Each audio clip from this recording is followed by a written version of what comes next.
Hello, my name is Ben Wilkoff, and welcome to another daily anti-fascist video of inspired defiance.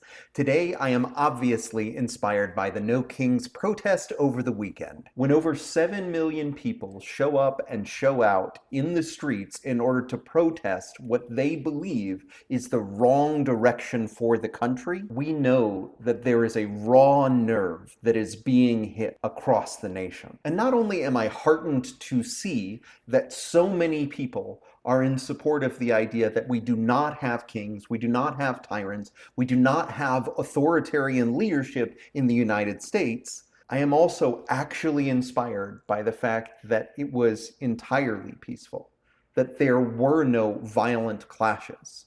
And even more than that, people were having fun. And I think that that's something that gets lost a lot when we think about protesting fascism, when we think about fighting for our human rights, when we are trying to fight so that everyone has a voice in their government. We don't have to be sad about it. We don't have to be down on the fact that this is what we have to do. We can be joyful in our resistance. We can have fun with it. And if the posters and the people dressing up as all different kinds of inflatable animals are any indication, this weekend's protests were fun.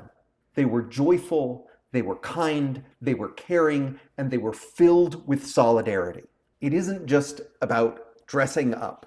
Right? This is a profound act of defiance to say, you may be a bully, but I don't have to be. We are teaching the bullies out there that all of their talk is just talk.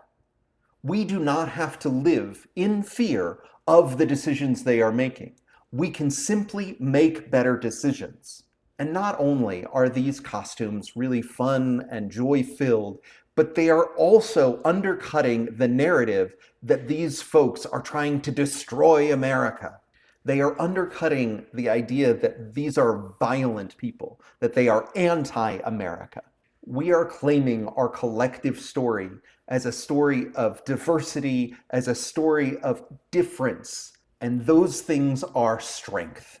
They are not weakness. When people show up as frogs, chickens, T-Rexes, or even unicorns, they're not just being silly, they're demonstrating that resistance can be joyful, it can be creative, and it can be fundamentally human. And we reject these dehumanizing labels. We are Americans showing what democracy looks like. And when I showed my youngest son the picture of 10,000 people on the steps of our Capitol, he was flabbergasted. He has walked those steps before. He knows how massive that is. And when folks from boomers all the way down to Gen Alpha are saying, no, we do not want this style of government. We do not want to lose our human rights just because the leader says it so.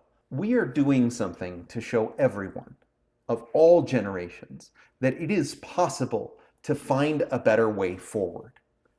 And while the protests of a single day are not going to change the world, they do show just how much resistance there is. And through the solidarity that is built, we can build movements. We can push back. We can say these policies are deeply unpopular, and we can ask for our leaders, current ones and future ones, to do better. On the other side of the coin, I'm inspired today by the fact that President Trump pardoned George Santos. While clearly the president gets to pardon whoever he wants, this decision to pardon someone who is convicted of fraud shows just how much this administration has embraced the rule of law as myth. President Trump is abusing a power that was meant to right wrongs. Instead, he is deeply invested in freeing criminals. It is not an act of mercy. It is demonstrating that it is about who you know and whether or not you are loyal. George Santos does not believe in anything. He is seeking power just like Trump seeks power, for his own personal gain. Loyalty without truth is hollow. And this act is a hollow act of a weak president.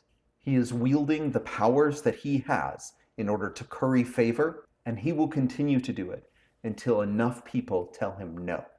And finally, I'm inspired today by something that's flown a little bit under the radar, and that is that hundreds of millions of Americans have had their data potentially exposed by Doge.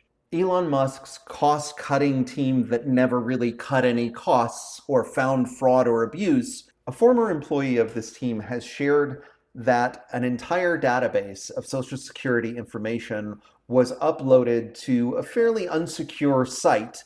These folks that are not elected officials in any way have potentially exposed the privacy of millions of Americans. And it's not just an error. This is the way that they functioned. Move fast and break things is a mantra of the tech geniuses like Elon Musk. But what happens when the things that they are breaking is our fundamental trust in our institutions? What happens when the things that they are breaking is our privacy, our access to information, and the transparency with which we find out whether or not our information has been compromised? I do not believe in unchecked powers. I do not believe that any department, any team, any unelected or even elected official should be able to wield this kind of power. No one should have access to that database who has not committed to keeping it private, who does not follow security protocols, who does not care for the millions of Americans whose data has been exposed. It is not efficiency to be cavalier with our privacy. And we should never let folks into positions of power who do not care for it.